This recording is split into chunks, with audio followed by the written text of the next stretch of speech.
I moved to New York City last year and brought the Canon R5 Mark II as a main camera, which was like a big shift for me because I've been shooting the Sony A1. And I kind of thought like, oh, this camera is like a lesser camera. During my main review, I found all these like problems with it, but it's actually been fantastic in reality. And I want to give a long-term update for people who might be considering using it, telling you what did become a problem and what didn't become a problem, and showing you some of the amazing pictures I've taken with it. I'll tell you all about it, but first I want to thank my sponsor, Squarespace. Head to squarespace.com/Tony to get your own web presence. Something that reflects you, that isn't just generic social media. Your own colors, your own fonts, take appointments from clients, sell products, host your restaurant menu. Whatever it is, squarespace.com/Tony is the best place to start. When you love it, after your completely free trial, the coupon code Tony will save you 10%.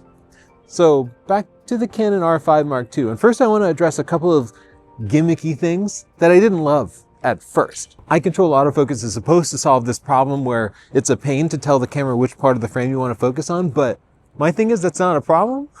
Like, either I'm using the center autofocus point and tracking and just like focus and recompose, and that happens in a split second, or I just use subject detection. Like 99% of the time is just subject detection, and it finds the person's eyes and focuses, and that's perfect. So it's like eye control autofocus is solving a problem that is not a problem for me, and thus I never need to use it. But when I have experimented with it, again, it was hit or miss. It worked as soon as they calibrated it, and then the next day it wouldn't work. So that one, gimmick, forget about it. The other main gimmick was this high-res upscaling thing, and like it has AI upscaling in it. The original R5 requires a tripod, but it shoots 9 separate shots and combines them into a 400 megapixel file. With the R5 Mark II, I switch the camera to JPEG and take a picture. Then I go to the second page of the playback menu and select in-camera upscaling.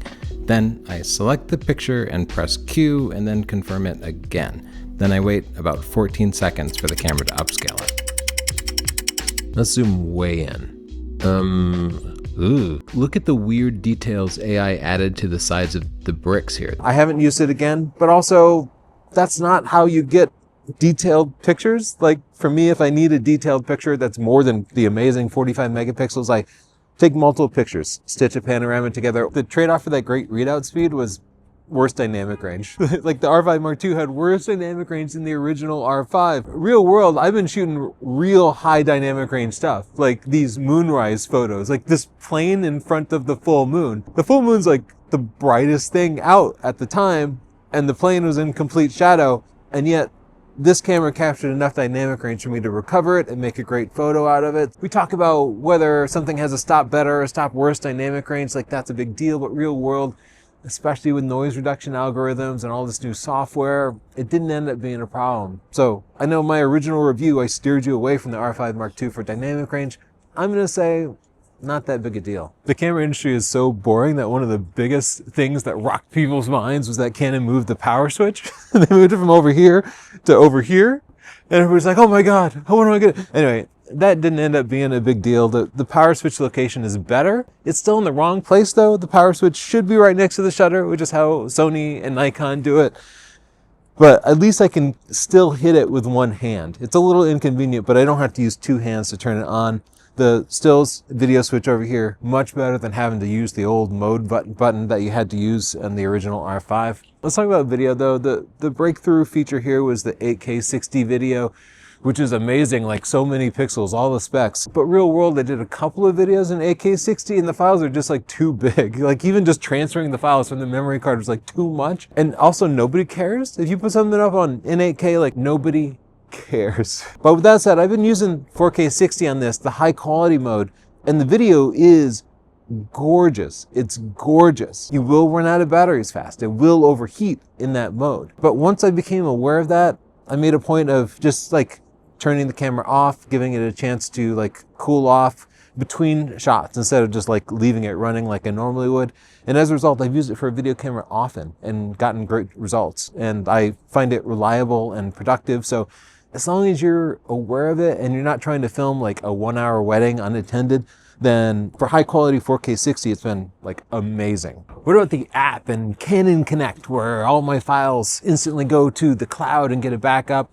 All that, it just seems like garbage. None of it works very well. The Wi-Fi speeds to the app were a appalling. Canon is telling us that the new R5 Mark II has support for Wi-Fi 6. It's about 45% better.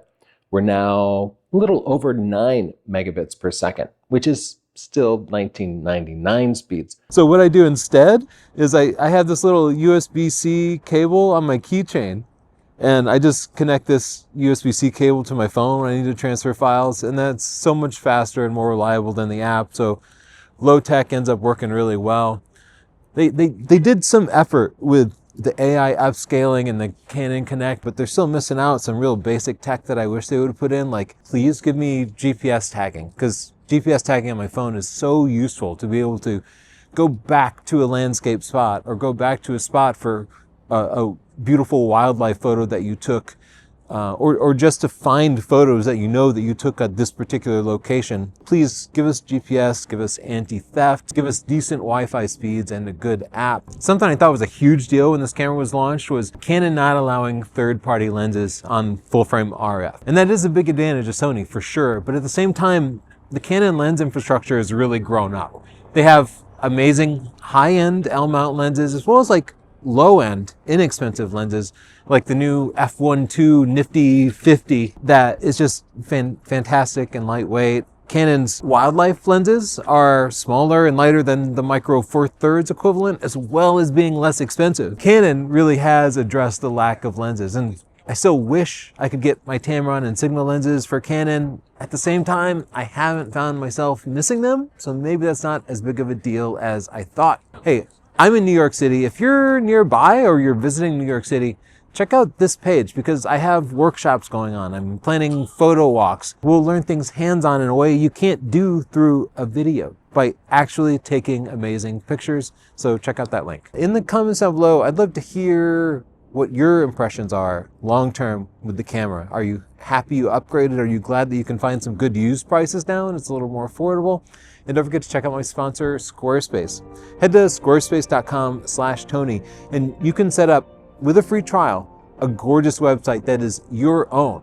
Get your own domain, like I have northrupphotography.com. That means you can have your own custom email addresses instead of being gmail.com. Take appointments from clients. You can sell products. All the stuff you can't do on social media, you could do on Squarespace. So try it out completely free, squarespace.com/Tony. And after your free trial, when you love it, the coupon code Tony will save you 10%. Thanks, Squarespace.